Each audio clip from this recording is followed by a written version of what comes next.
For the overhead mics, we're going to use some large diaphragm condensers. These are our U67s again. You can use a lot of different mics in this position. Something that has good high frequency response is best. Traditionally, these mics are viewed as something to get the cymbals, and that's their basic purpose. I like to view them as something that captures the whole drum kit with emphasis on the cymbals.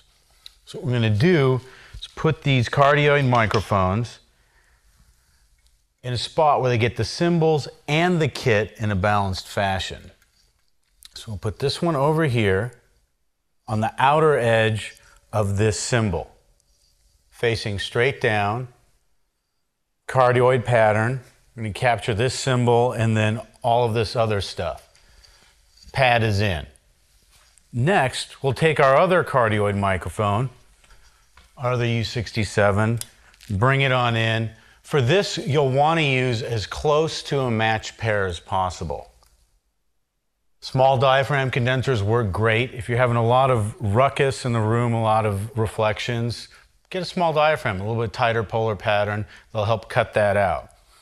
We'll bring this microphone in here, and we'll try and keep it the same distance from this other crash cymbal, as you can see, but this one's on the outside edge, and this one is on the inside edge. The reason for that is the center of our drum kit is not right here in between these two cymbals. The center of our drum kit is this region right here, where the snare drum and the beater of the kick live. So we want these microphones to have both of those instruments in them equally. So by placing this one on the outer edge of the cymbal and this one on the inner edge of the cymbal, they're relatively the same distance from ground zero, which is the top of our snare.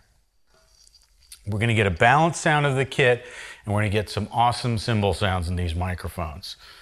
Next, let's do some room mics.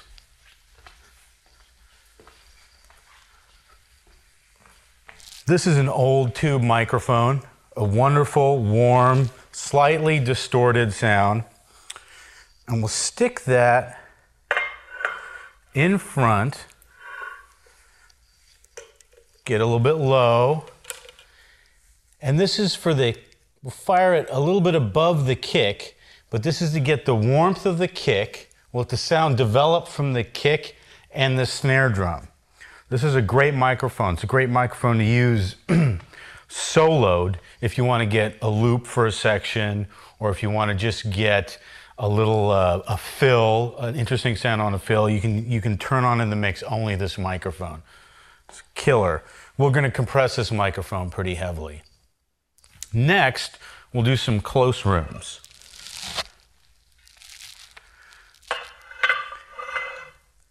We're going to do 2 microphones in this region.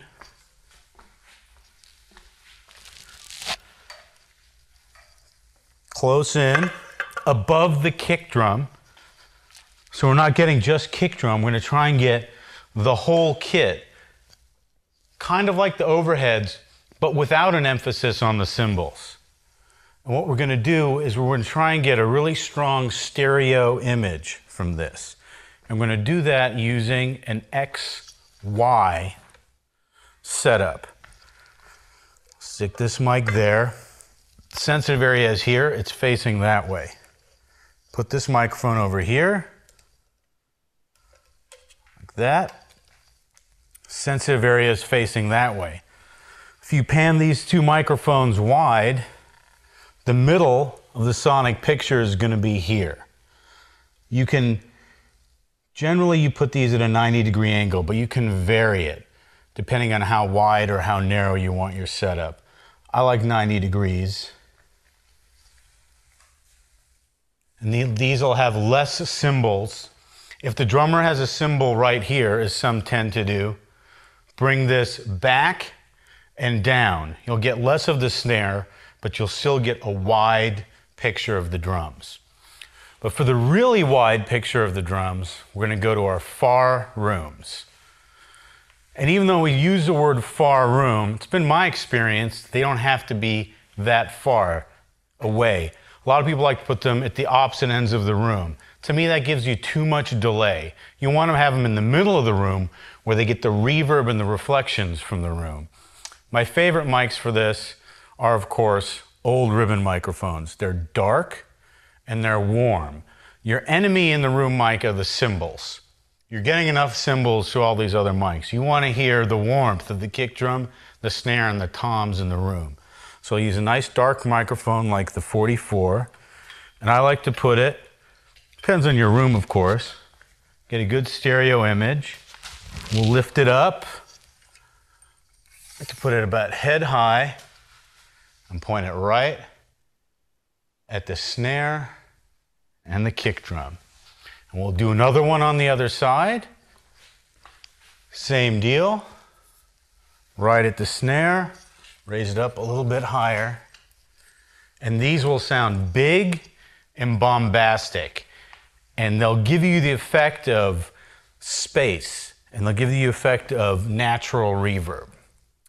The last microphone we're going to use is a microphone, but it's also a way of thinking. We've done all the standard stuff here. It's going to sound great. What we want to do is we want to have fun, and we want to get some spark and some life. So we'll use some funky microphones and just stick them around and record them. Maybe use them, maybe you don't. But this will give you some pizzazz. You might be able to use it to make a loop, get a little bit of a crunchy, distorted mid-range, whatever. Have fun, and that's going to translate into your recording. This is just what it looks like. The Henson Studio Special. It's a handset that's been turned into a microphone.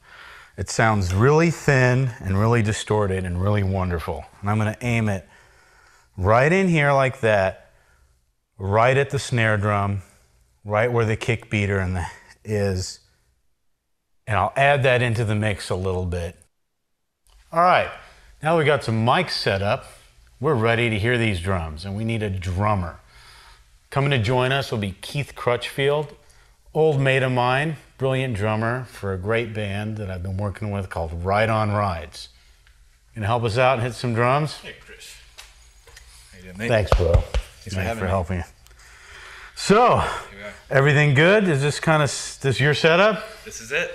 It looks perfect. Any of the mics in the way, or are you cool with everything? I think everything's cool. Looks great. Awesome, awesome. Well, I'm looking forward to it. We've got all the mics set up here. None of them are in the way of the drummer. We always want to check. Also make sure no metal is touching metal, so we don't get any rattles. Because right now that the musician is here, we want to move quickly and keep them in their best space and keep them positive, happy, and productive. So on that note, let's hear you bang on some skins, brother. Let's play. All right.